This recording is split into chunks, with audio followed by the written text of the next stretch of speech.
திருப்பரங்குன்றம் சுப்பிரமணிய சுவாமி கோவிலில் பிப்ரவரி 10ஆம் தேதி நண்பகல் 12 மணிக்கு பாலாலயம் பூஜை நடைபெறும் என்று கோவில் நிர்வாகம் அறிவித்துள்ளது. கடந்த மாதம் நடைபெற்ற கோவில் அறங்காவலர்கள் கூட்டத்தில் சுப்பிரமணிய சுவாமி கோவிலின் உப கோவில்களான மலை மீதுள்ள காசி விஸ்வநாதர் கோவில், சன்னதி தெருவில் உள்ள சொக்கநாதர் கோவில், கீழரத வீதி அங்காள பரமேஸ்வரி, மேலரத வீதி பாம்பலம்மன் கோவில் உள்ளிட்ட கோவில்களுக்கு கும்பாபிஷேக பணிகளை நடத்த முடிவு செய்யப்பட்டது. கும்பாபிஷேகத்தை முன்னிட்டு பாலாலயம் பூஜை நடைபெறுகிறது.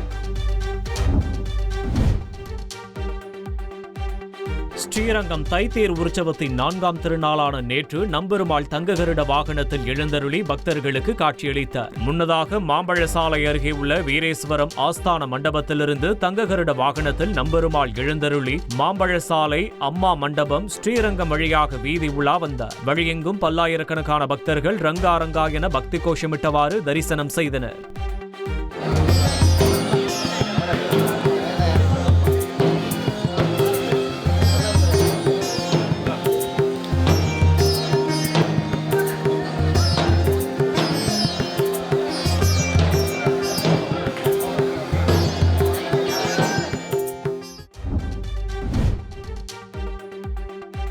புதுச்சேரி முத்தியால்பேட்டையில் ஸ்ரீ தென்கலை ஸ்ரீனிவாச பெருமாள் திருக்கோயிலின் பிரம்மோற்சவ விழாவை முன்னிட்டு திருக்கல்யாண வைபவம் வெகு விமரிசையாக நடைபெற்றது. யாகசாலை அமைத்து வேத மந்திரங்கள் ஓத தென்கலை சீனிவாச பெருமாள் ஸ்ரீதேவி பூதேவி சமேத சுவாமிகளுக்கு திருக்கல்யாணம் நடைபெற்றது. இதில் திரளான பக்தர்கள் கலந்து கொண்டு சுவாமி தரிசனம் செய்தனர்.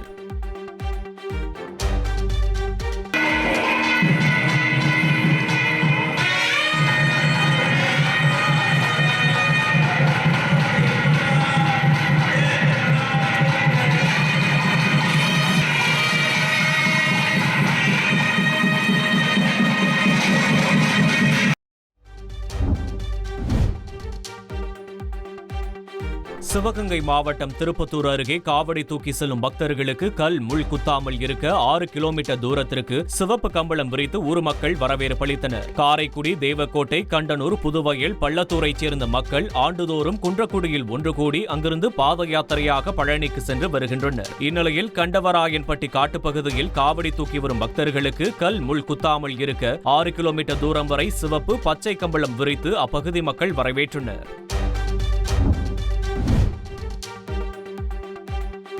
நெல்லை உவரி புனித அந்தோணியார் தேவாலயத்தின் திருத்தல பெருவிழா கொடியேற்றத்துடன் தொடங்கியது. நெல்லை மாவட்டத்தில் அமைந்துள்ள உவரி புனித அந்தோணியார் ஆலயத்தில் 13 நாட்கள் நடைபெறவுள்ள திருத்தல பெருவிழா கொடியேற்றத்துடன் தொடங்கியது.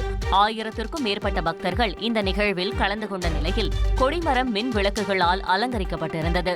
பிப்ரவரி 16ஆம் தேதி அந்தோணியார் தேவாலயத்தின் கூட்டு திருப்பலி நடைபெறும் என நிர்வாகம் சார்பில் தெரிவிக்கப்பட்டுள்ளது.